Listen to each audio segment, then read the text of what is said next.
प्रभु यीशु मसीह के नाम में आपको अनुग्रह एवं शांति मिलता रहे। उत्पत्ति 3 अध्याय 7 पद से लेकर के 13 पद तक इस प्रकार से लिखा है। तब उन दोनों की आंखें खुल गई और उनको मालूम हुआ कि वे नंगे हैं, इसलिए उन्होंने अंजीर के पत्ते जोड़ जोड़ कर लंगोट बना लिए। तब यहोवा परमेश्वर जो दिन के ठंडे समय वाटिका में फिरता था का शब्द उनको सुनाई दिया। तब आदम और उसकी पत्नी वाटिका के वृक्षों के बीच यहोवा परमेश्वर से छिप गए। तब यहोवा परमेश्वर ने पुकार कर आदम से पूछा, तू कहाँ है? उसने कहा, मैं तेरा शब्द बारी में सुनकर डर गया, क्योंकि मैं नंगा था इसलिए छिप गया। उसने कहा, किसने तुझे बताया कि तू नंगा है? जिस वृक्ष का फल खाने को मैंने तुझे मना किया था, क्या तूने उसका फल खाया है? आदम ने कहा, जिस स्त्री को तूने मेरे संग रहने को दिया है, उसी ने उस वृक्ष का फल मुझे दिया और मैंने खाया। तब यहोवा परमेश्वर ने स्त्री से कहा, तूने यह क्या किया है? स्त्री ने कहा, सर्प ने मुझे बहका दिया, तब मैंने खाया। मेरे प्रिय मित्र, जब मनुष्य के जीवन में पाप आया तो पाप उनके जीवन में शर्मिंदगी को लेकर के आया, उनके जीवन में लज्जा लेकर के आया। जब हम पाप करते हैं तो पाप हमें शर्मिंदगी करता है। शैतान के झूठ में उन्होंने विश्वास किया। शैतान का कहना था कि तुम भले बुरे के ज्ञान के वृक्ष का फल यदि खाओगे तो परमेश्वर के तुल्य हो जाओगे। लेकिन खाने के बाद मनुष्य को पता चला कि शैतान ने उनके साथ धोखा किया है। जब उन्होंने फल को खाया तब उनकी आंखें खुल गई और उनको मालूम हुआ कि वे नंगे हैं। उन्हें लज्जा का महसूस हुआ, शर्मिंदगी का महसूस हुआ, और उस शर्मिंदगी को छुपाने के लिए, शर्मिंदगी से दूर हटने के लिए उन्होंने, वचन में लिखा है, अपने आप को ढकने का कोशिश किया। जब मनुष्य पाप में गिरता है सबसे पहले उनके जीवन में लज्जा आती है, उनके ज़िंदगी में शर्मिंदगी आती है। लज्जा का मतलब इससे पहले के अध्ययन में मैंने आपको बताया है अधूरापन। जब उत्पत्ति 2 का 25 को हम पढ़ते हैं तो वहाँ लिखा है, आदम और उसकी पत्नी दोनों नंगे थे पर लजाते ना थे। जब मनुष्य पाप में नहीं गिरा था, जब वो वचन में बना हुआ था, तब वो लजाता नहीं था, वे लजाते नहीं थे।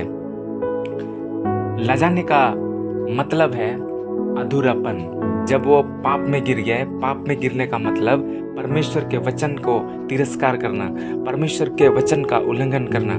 जब उन्होंने परमेश्वर के वचन को उल्लंघन किया तो पाप उनके जीवन में आया और उनके जिंदगी में अधूरापन आया, उनके जिंदगी में खालीपन आया। जो उनके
उनसे छिपने का कोशिश किया, वे उनसे दूर जाने का कोशिश किए।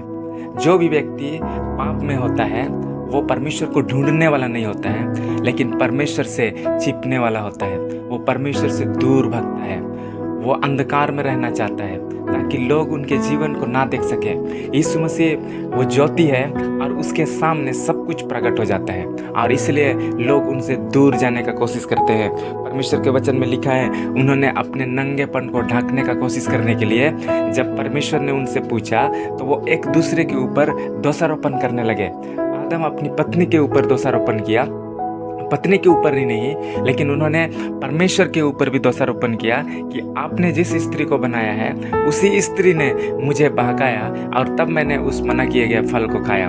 और स्त्री ने अपने नंगापन को ढकने के लिए सांप के ऊपर में दोषारोपण किया और वे अपने आप को सही साबित करने का कोशिश किए। मेरे प्रिय मित्र, हमें जब हम पाप में गिर जाते हैं, जब हमारे जीवन में गलतियां और अधूरापन आता है, जब परमेश्वर आपके पास आता है, पवित्र आत्मा आपके पास आता है, वो आपको हौसला देता है कि तुम गलत किए हो लेकिन तुम्हारे लिए यीशु मसीह है, तुम मन फिराओ और एक नया शुरुआत करो, ऐसा परमेश्वर हमें हौसला देता है। लेकिन शैतान उसी बीच आता है और वो आपको कहता है कि तुम गलत हो।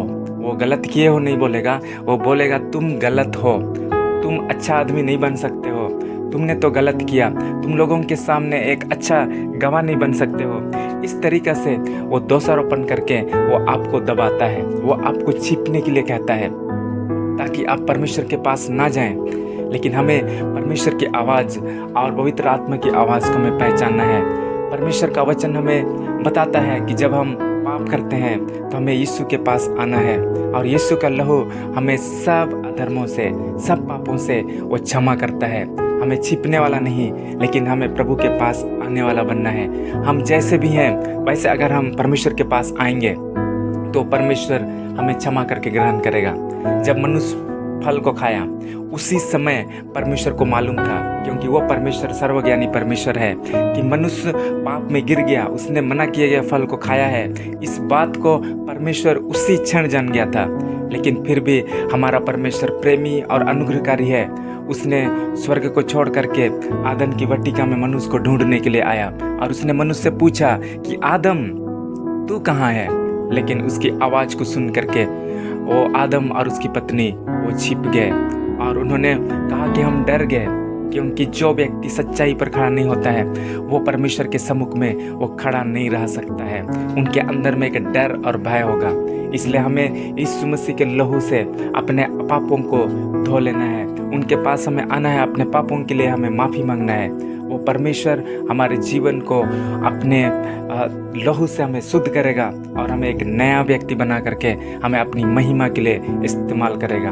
अगर हम अपने आप को ढांकने की कोशिश कर रहे हैं और लोगों के सामने सही दिखाने का कोशिश करते हैं तो उनसे कोई फ़ायदा नहीं है, उसके द्वारा से हम सच्चा गवाह नहीं बन सकते हैं। तो मेरे प्रिय मित्र, प्रभु के पास आइए और एक सामर्थी गवाह बनने के लिए अपने जीवन को जैसा आप हैं वैसी प्रभु के पास आकर के हमें बिल्कुल शुद्ध और पवित्र और बिल्कुल कॉन्फिडेंस, डर नहीं लेकिन यीशु मसीह में हमें एक कॉन्फिडेंस होकर के हमें प्रभु की सेवा में आगे बढ़ना है। प्रभु आपको बहुत ऐसे आशीष देने पाए। आमीन।